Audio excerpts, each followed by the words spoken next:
I'm going to share with you this awesome crispy tofu recipe that's simmered in a miso and peanut sauce. And speaking of sauce, let's start there. So into a blender, I'm going to add a 2-inch piece of ginger, followed by 1/4 cup of peanut butter. Next is 3 tablespoons of soy sauce for some umami flavor, then followed up with a tablespoon of white vinegar for some acidity, then balance that out with 1 tablespoon of maple syrup for sweetness. I continued with 2 teaspoons of garlic powder and 1 tablespoon of gochujang for some heat, and 1 tablespoon of chili oil, which then is also followed up with 1 teaspoon of miso. The last item is 1/2 cup of filtered water to thin out the sauce. Then the base of the blender was screwed into place and blended until the sauce became smooth. The sauce can be made ahead of time and can be set aside while I prep the tofu.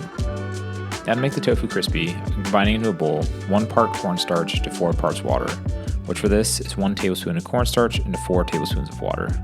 Then I whisk it together until homogeneous, and I pre-cut the tofu into approximately 1-inch cubes and roll that around the cornstarch slurry.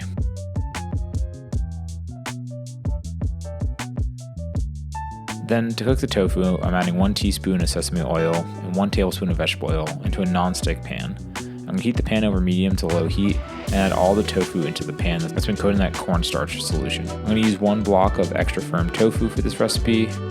As the tofu begins to fry and you want to test to see if it's ready to flip over, this can be done by trying to wiggle it free. If it's still sticking to the bottom of the pan, give it a little more time, and if it moves freely, the tofu is ready to flip over.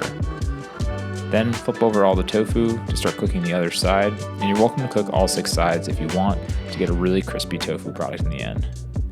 But for me, I find that 2 sides is more than enough to achieve the texture that I want for this dish. Then add all the miso peanut sauce into the pan and rinse the blender cup with another 1/2 cup of water to help thin out the sauce and make it better for simmering. Be careful when adding liquid to the oil as it can splash and spit hot oil back at you. Then with all the sauce added into the pan, I'm going to add 1 thinly sliced orange bell pepper and reduce the heat to a low simmer.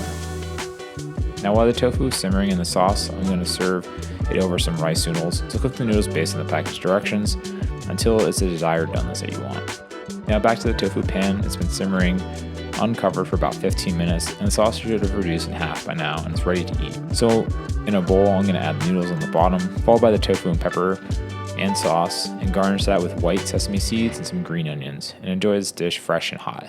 I hope you're as hungry as I am after watching this and ready to make this for yourself.